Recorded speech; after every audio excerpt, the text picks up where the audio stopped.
The birth of satellite TV. 50 years ago, on the 50th anniversary of the first live transatlantic television feed beamed by Telstar, revisit the historic broadcast of July 23, 1962. In homes across Rome, people barely touched their dinners. London's pubs were packed, but bartenders served nary a drink. Throughout Europe, more than 100 million people huddled around television sets on the evening of July 23, 1962, to tune into history. With Europeans watching eagerly, a black and white image of the Statue of Liberty flickered onto their screens. The picture itself was not particularly noteworthy except for one thing: it was live, via satellite. The historic, live transatlantic broadcast was made possible by Telstar, a spherical satellite only the size of a large beach ball, built by AT&T and dreamed up in Bell Labs, now the research arm of Alcatel-Lucent. Telstar received telephone calls, data, still pictures and facsimiles from ground stations in Andover, Maine, and France before amplifying them and relaying them across the Atlantic Ocean. A nickel-cadmium battery and 3,600 solar cells protected by sapphire powered the 170-pound satellite, which roared into orbit from Cape Canaveral atop a NASA Thor Delta rocket on July 10, 1962. Since AT&T paid NASA $3 million to launch the satellite, Telstar marked the first privately sponsored space initiative. After a successful initial test of the transatlantic television signal, the public rollout occurred during that special broadcast on July 23, 1962. Which aired in Canada and 16 European countries and on all 3 major American networks. Telstar could only broadcast signals when it was visible to ground stations on both sides of the Atlantic, meaning there was only a 20-minute transmission window during each 2.5-hour orbit. The first 20-minute broadcast beamed by Telstar, referred to as a television space extravaganza by the Boston Globe, was slated to begin at 3 p.m. Eastern but started a couple minutes ahead of schedule as soon as Telstar came into range. As a monumental split screen with the Statue of Liberty on the left side and the Eiffel Tower on the right filled television screens in Europe and North America, legendary newsman Walter Cronkite intoned, "A good evening, Europe. This is the North American continent live via AT&T Telstar." July 23, 1962.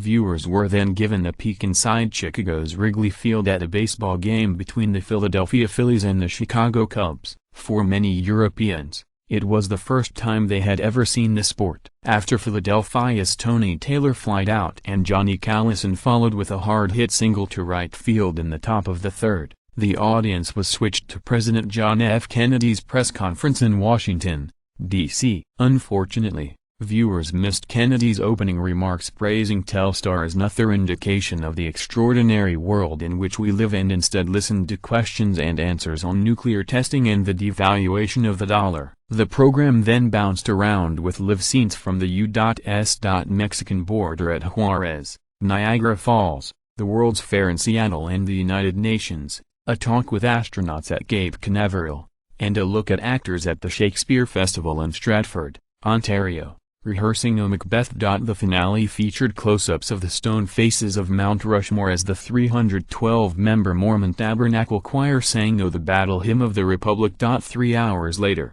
on Telstar's next orbit around the planet, it was Europe's turn to broadcast live images to North American viewers for the first time. The European program opened with live pictures of London's Big Ben and a welcome by the BBC's Richard Dimbleby, hosting from Brussels. The broadcast was a televised grand tour of the continent's great sights: the Sistine Chapel, the Champs-Élysées, the Louvre, the Colosseum and the Tower of London. In one scene, viewers saw a Lapland girl in the Arctic Circle. In the next, Sicilian fishermen tending their nets. There were cultural morsels from paintings inside Yugoslavia's National Museum to horses performing to Chopin at Vienna's famed Spanish riding school to a performance of La Tosca amid ancient Roman ruins. After 19 minutes, the program abruptly ended as Telstar passed over the horizon, out of range of the ground station in Maine. While there were some minor flaws such as pictures that jumped or were out of focus, its technical achievement was little short of awesome, wrote New York Times television critic Jack Gould. Another newspaper account the next day said that Telstar had shrunk the Earth overnight. In Europe, The baseball game proved to be the program's most popular segment, certainly compared to the presidential press conference. As a Daily Mail television critic said, he preferred to watch Americans play games than talk politics. Telstar, with a moniker that still sounds cool and futuristic, instantly became geek chic. Within days of the television broadcast, Paris fashion designers rolled out Telstar ensembles. Weeks later, the British band The Tornadoes hit #1 on British and American charts with the futuristic instrumental song No Telstar. Even in the 1970s and 1980s, Telstar lent its name to a Ford automobile, a primitive Coleco video game system, and a black and white checkered soccer ball designed by Adidas that looked very similar to the satellite. Although a pop culture icon,